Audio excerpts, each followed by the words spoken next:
This is an X-ray pelvis with both hips, the anteroposterior view of a patient who has arthritis evident on both the sides.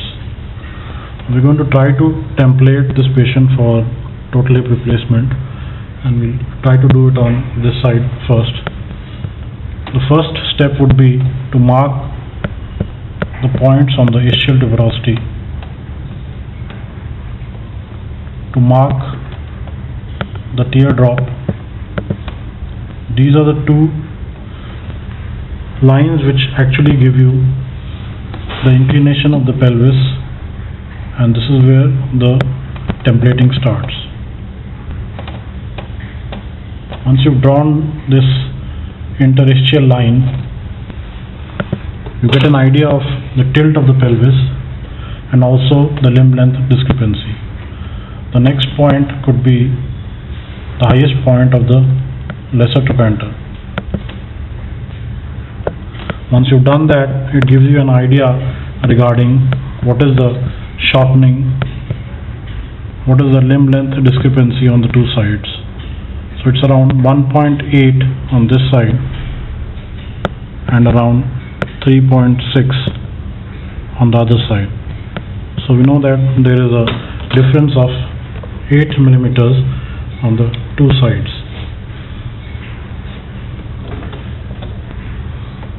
The next step would be to start from the center of the hip, try to define the center of the hip on one side and start developing the whole templating on that. Now the center of the hip would be evaluated from a template. Like for example, if you take this template of Trident PSL shell, which is an uncemented shell, and try to overlap the template on the existing pelvis and see which is going to be the best fit, and then try to fit it in such a way that it does not go medial to the pelvic brim. It is almost ideally placed. In ideal position, the acetabulum, the inferior edge is going to be almost at the level or at times slightly distal and away from the teardrop. So you can go a few sizes up and down and see which is the acetabulum which appears to give you a good fit. Now if, for example, if you take this size, which is 46, now the inferior part of the acetabulum is distal as well as lateral to the teardrop, that is okay. It is not breaching the medial wall, that is okay. But if you actually evaluate this X-ray, the true acetabulum would be somewhere here. So almost around more than 1/3 of the cup is uncovered. So to be more comfortable, you will come down a size, maybe a 44, or in this case the acetabulum is a bit dysplastic. I would be more comfortable with a 42. Now the other point is what way you are going to keep the cup. Is it going to be this way or this way? So it has to be actually midway. Maybe you can draw a line which is at 45 degrees to the interischial line.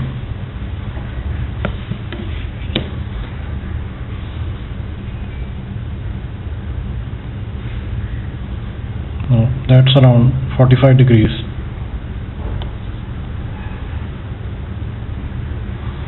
And you get an idea that this point is going to be around 45 degrees. So once you're placing your template of the acetabulum, you know you want it to be parallel to this. So that is that line that that point which we had marked.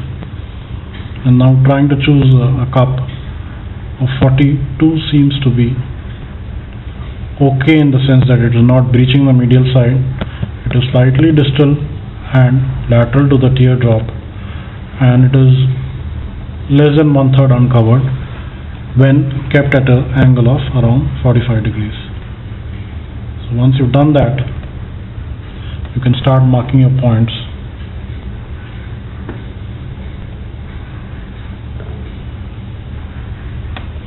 So with this cup position, now you create a center of rotation of the new joint which you're going to put in, and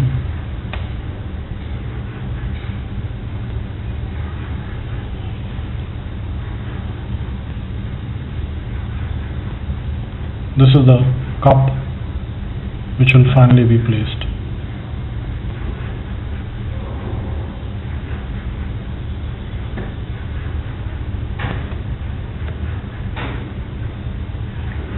Now looking at this X-ray, you might not be very clear whether there is an osteophyte medially or not, and if there is one and you don't sort of ream it to the true floor of the acetabulum, the cup could get lateralized, and that will change all the parameters which you have actually templated. So now this is the new center of the rotation of the cup if you're going to use a 44 uncemented cup.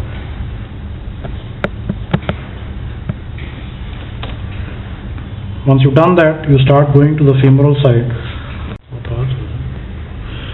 Now when we are templating the femoral side, we need to be careful regarding what is the rotation of the hip, because if the limb is externally or internally rotated, the offset is going to change. But in conditions like in this patient, there is no rotation possible, and as you can make out, the lesser trochanter is totally visible, and on clinical examination there is a deformity, the limb is externally rotated. So keeping those parameters in mind that this will change intraoperatively, you start templating your femoral side. We're going to try to template with an uncemented stem, although by looking at this X-ray, it gives you an idea that it is a thin stem. And we start with a size 0. Now the Accolade cementless hip system has a stem which gives you an option of a 127 and a 132 degree neck shaft angle. And if you see this template, it gives you a 20% oversize to allow for X-ray magnification. And we have evaluated our X-ray by this coin which we have put over here and read its magnification, which has actually come out to be 10% magnification, and the template is actually 20%. So the sizing would again change according to this. So now keeping all this in mind, we try to template, and we try to first find the center of the shaft. Take 2 points which are around 5 to 7 centimeters away, and try to find out the middle point of the shaft and make the mechanical axis of the shaft of the femur.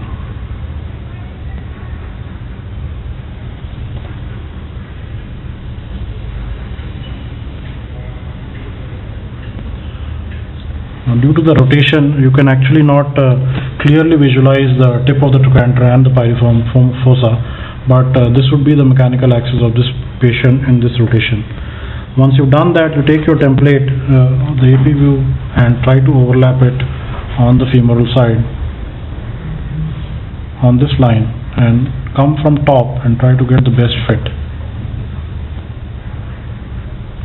Now, once you're going down and look at this area, the process is already eating up the inner cortical part of the bone, and it appears that even a size 0 in this patient might be too large, although we are keeping in mind the point that there is some magnification issues which might need to be addressed. So if we consider that due to the magnification we can accept this much of an error, a size 0 stem would actually fit this way, and if you put your points now,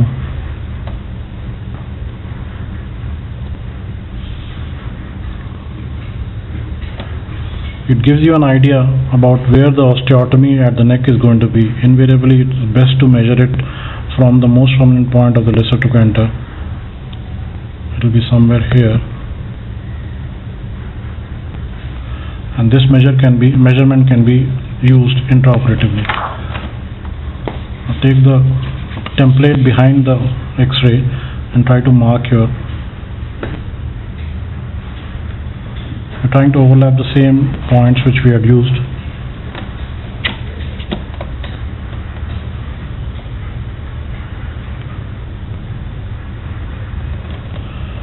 So this is what we think is a good fit. Might be eating up the cortex on both sides here.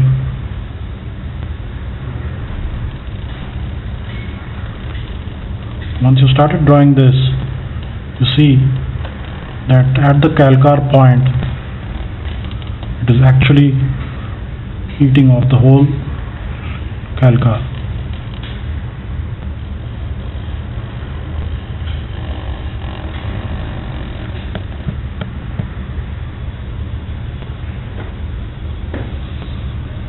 So if you try to calculate from the most proximal point of the lesser trochanter, the osteotomy is at 5 mm point. So with a zero stem, what has happened is this, and now we have to choose between the neck lengths. If you use a standard head, the 127 would fall here and the 132 would fall here.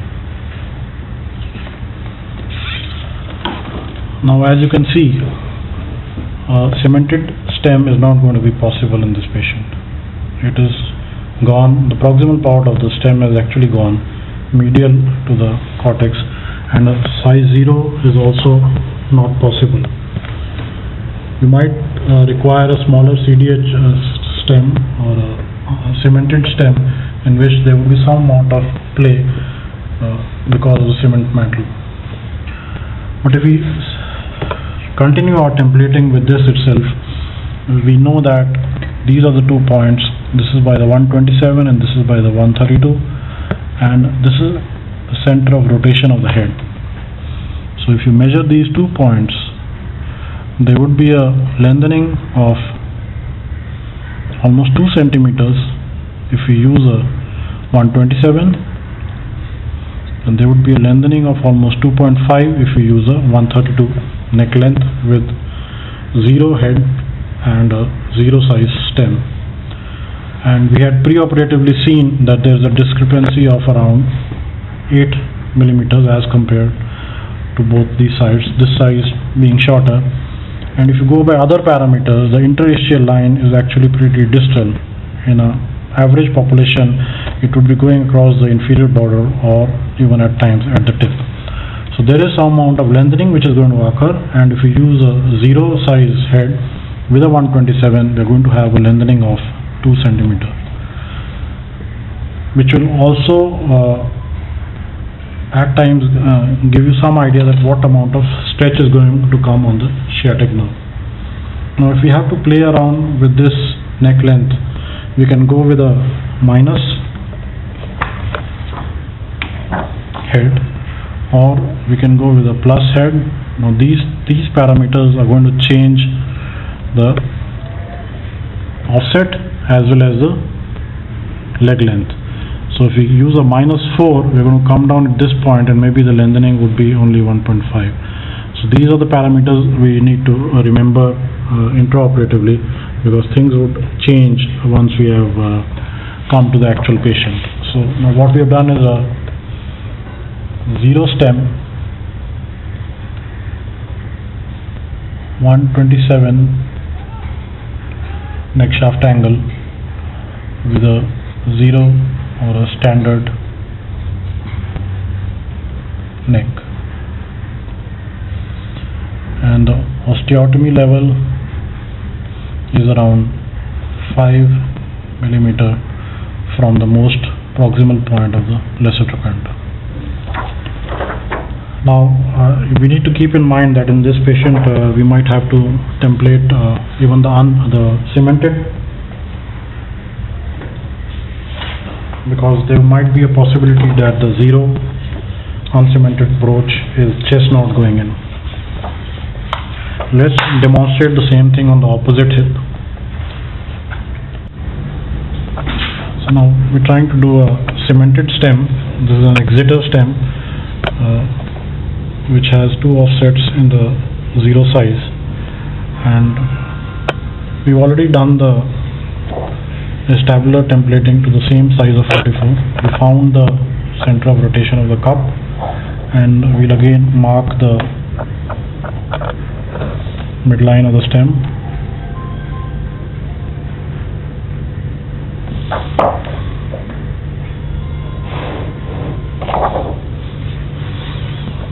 And try to start getting our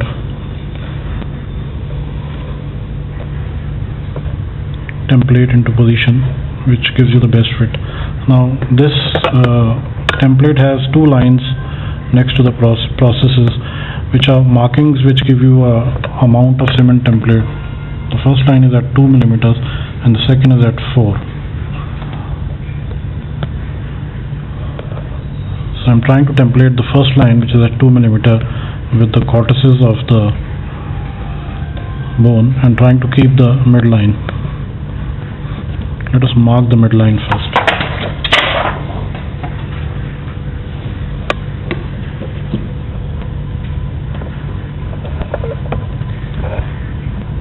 Now this is falling better into the piriformis fossa.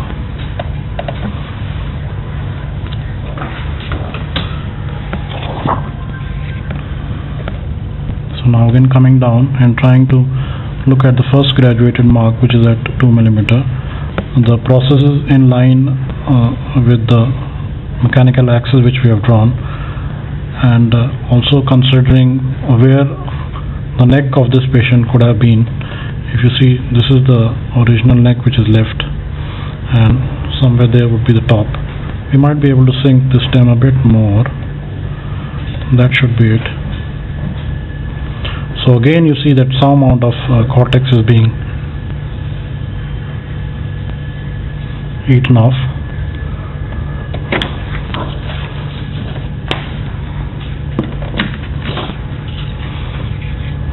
Now this is the smallest stem which is available, and even with this there might be a situation where the cement mantle might not be uniformly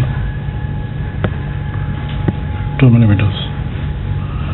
So if we take this as the best fit,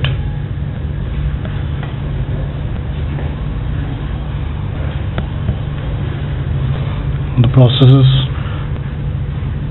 in line with the mechanical axis which we have drawn, and a cement mantle which is not eating much of the cortex, although it is on the top over here. So adjust that further.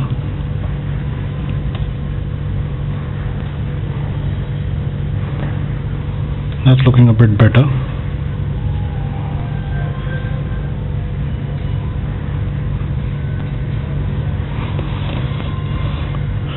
So by doing this, we have the process parallel to the mechanical axis. You got a 2 millimeter cement mantle.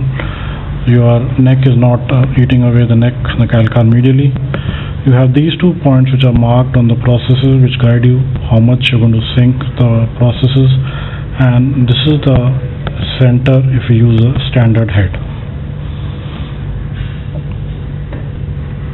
So you template your stem.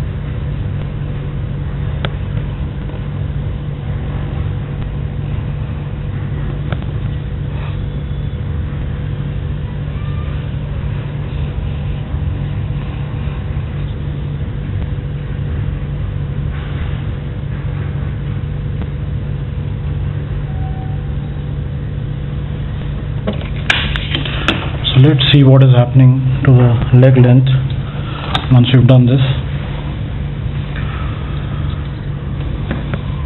So again, if we are using this stem with a 0 head, we're going to have a 2.1 centimeters leg length lengthening. Now in a bilateral case, the templating of both sides is very important, maybe at the first step and also again at the second step. Once whatever you have gained on the first side needs to be duplicated. So if we finally see what we have done on this side, 44 cup again,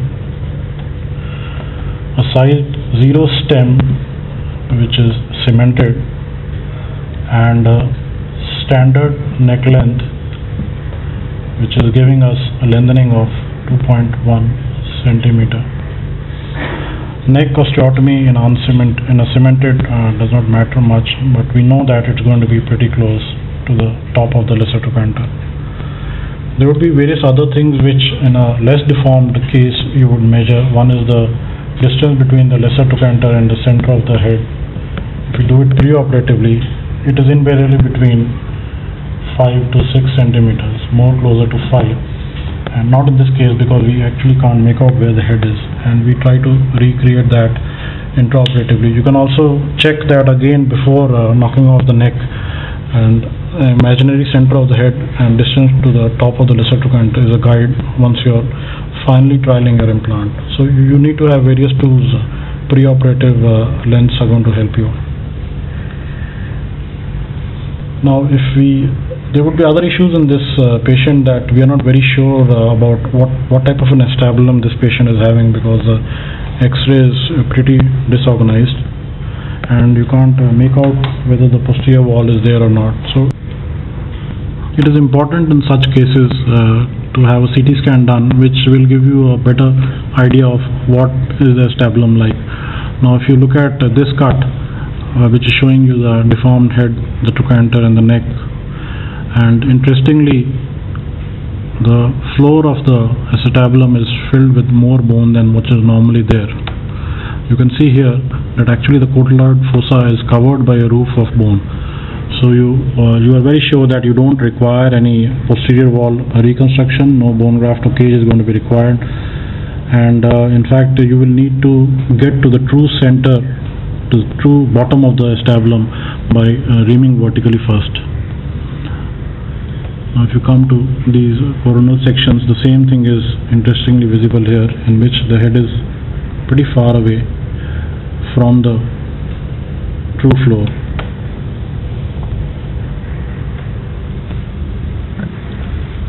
On this side you can actually see the whole bone.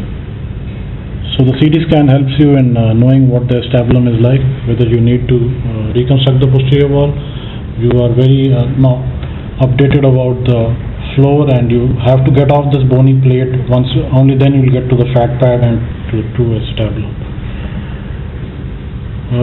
Going ahead, if once the first side is done, you can again template and see what you have achieved, and was your templating close enough to what you have done and how it has helped you. Now this is the post-operative X-ray on the first side, which we had templated first, and what has been done is cemented stem, a size 0, a cup which is 44, and a head neck, a 28 size with a standard neck. Now let's use the templates again. If we mark the top,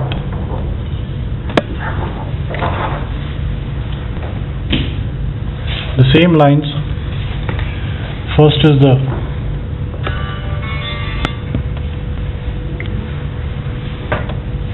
interstitial line. Now you see it is important to get this.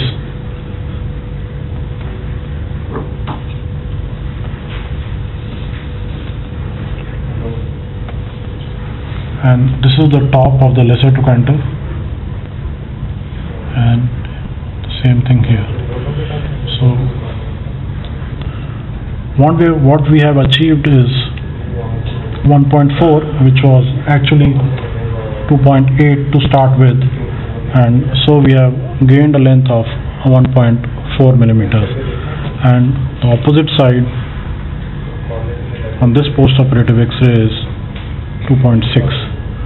So we know that we need to lengthen the opposite side by this much.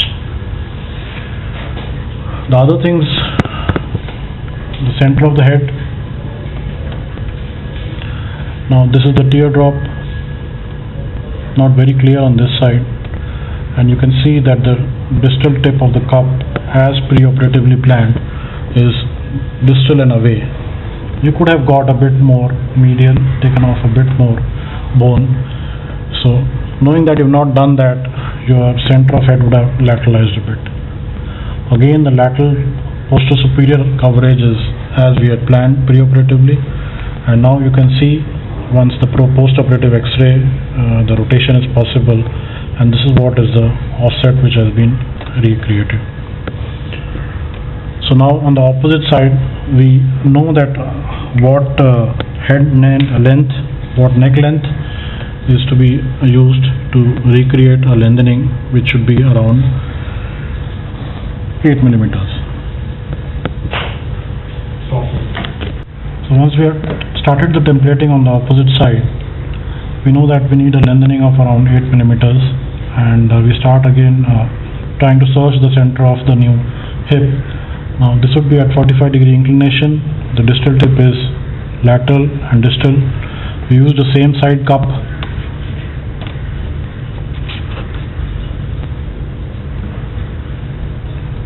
And so with that you get a center of head which is at this point. Now it is important to look at the opposite side, in which the center of the rotation of the head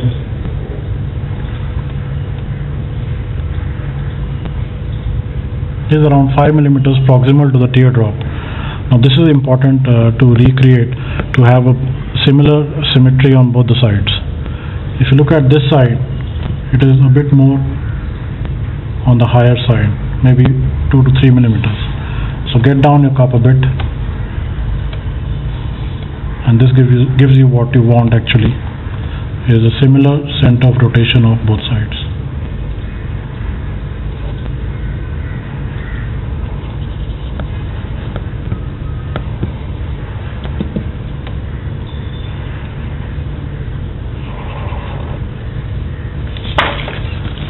That is where the neck side's acetabulum is going to be, and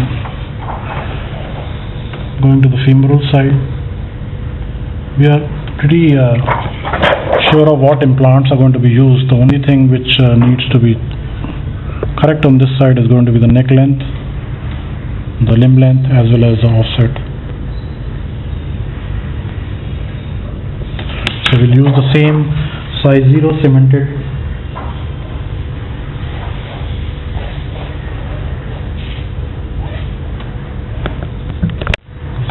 Now this post-operative X-ray is actually more magnified than the one which we had templated on the first episode, and that is why it is appearing that the canal is wider.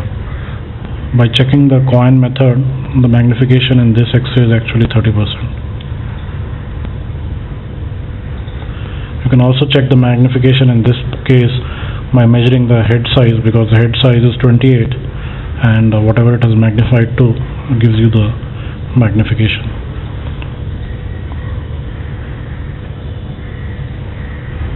So again, taking the cement markers on the cortex and trying to align the prosthesis along the mechanical axis.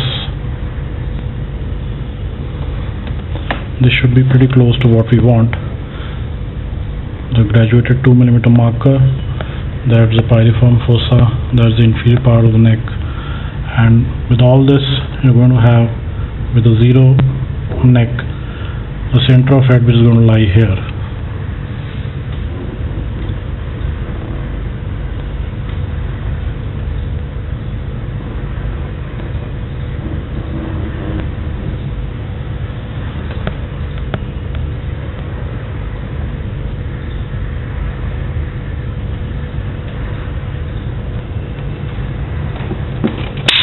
Once we've done that, we make the measurements and see whether this is okay, or we need to change the neck length to get a similar limb length on both the sides.